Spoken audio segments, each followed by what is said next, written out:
Teka. Anong ibig mong sabihin? Viral na nga itong video tungkol sa pagpapatakas mo sa anak mo. Ang dami nagre-react. Gusto nilang ilabas mo si Matos. Kailangan maimbestigahan ka. Mayor, hindi na kailangan. Ikaw na gumawa ng paraan dyan sa mga media. Tandaan mo, ako naglagay sa'yo sa posisyon mo na yan. Rendon, relax. Investigasyon lang ang mangyayari. Ang pinakamagandang aksyon natin ngayon, harapin mo ito. Panindigan mo na wala kang kasalanan. Ito lang ang paraan. Wala kang silbi. Sige, pupunta na ako dyan. Merong!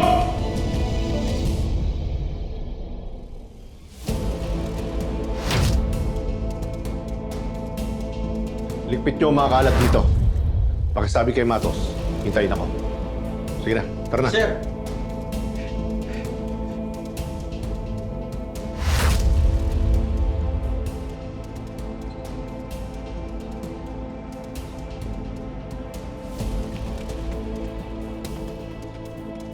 Boss!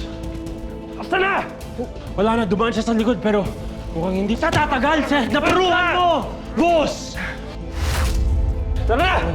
Tara! Boss? Bakit tayo nagtatawag? Alis na tayo.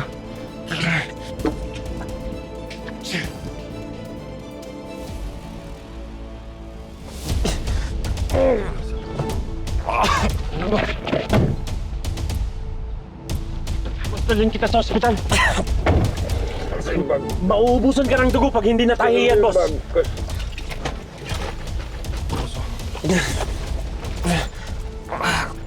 Ano yun, boss?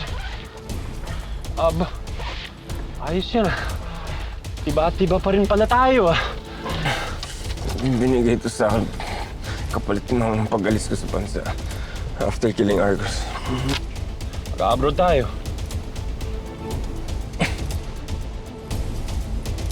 Rendon Victor, Breaking Director! Breaking Director! Rendon Victor, Breaking Director! Rendon Victor, Breaking Director! Isuko mo si Matos! Isuko mo si Matos! Palabasin mo ang mga anak mo! Dapat ako lang si Rendon! Mga Victor, ang tunay na salat ng sityo!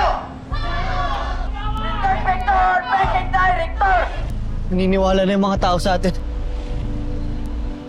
Breaking Director! Rendon Victor! Breaking Director! Rendon Victor! Breaking Director! Rendon Victor! Breaking Director! Mahal kong kababayan, sumumpa ako maging patas na mayor. Nakausap ko na si Rendon Victor upang harapin ang kanyang mga akusasyon laban sa kanya.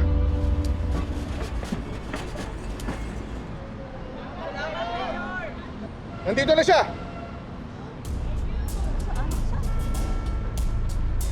Mayor, marami pa po kaming katanungan.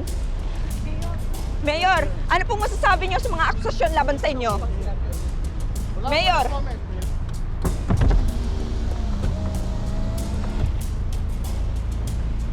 Kalma ka lang, Rendon. Hindi natin pwedeng palagpasin ang reklamo ng mga tao.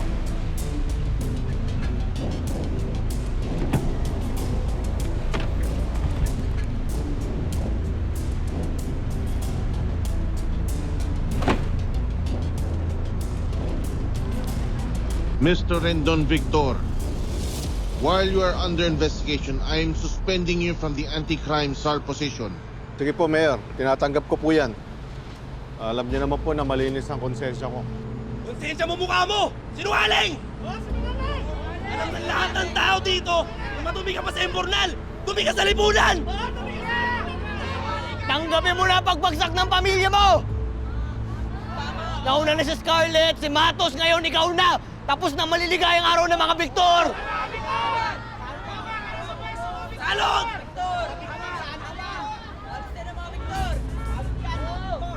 Tapos na ba talaga, Kidlat? Dugot lamang pa rin kita. Kaya Victor ka. May anak sa labas na rin doon? Nag-revision, di ba? Mag-ama sila? Ayan na. Mag-ama sila? Mag-ama sila? Tama na, anak. At ikaw, tigilan mo na kami ng anak ko. Anak ko rin siya. Ha? Kung meron man ako tinutulungan dito, tayo ni Kidlat yun, di ba? Ilang beses na punta siya sa panganib. Pero anong ginagawa ko? Tinutulungan ko siya.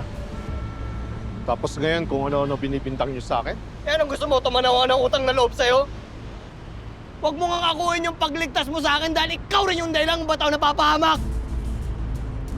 Sinira mo yung buhay ko! Pinatay niya yung tatay ko! Ilang taon mong tinago sa akin yung nanay ko?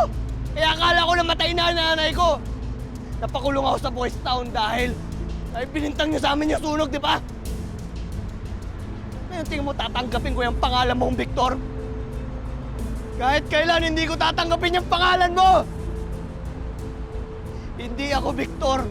Mula nang isilang ako hanggang sa huling hining ako, isa akong Asunsyon. Kahit kailan hindi kita tatanggapin bilang ama. Mabubulok ka sa kulungan. Pagbabayaran mo lahat ng kasalanan mo.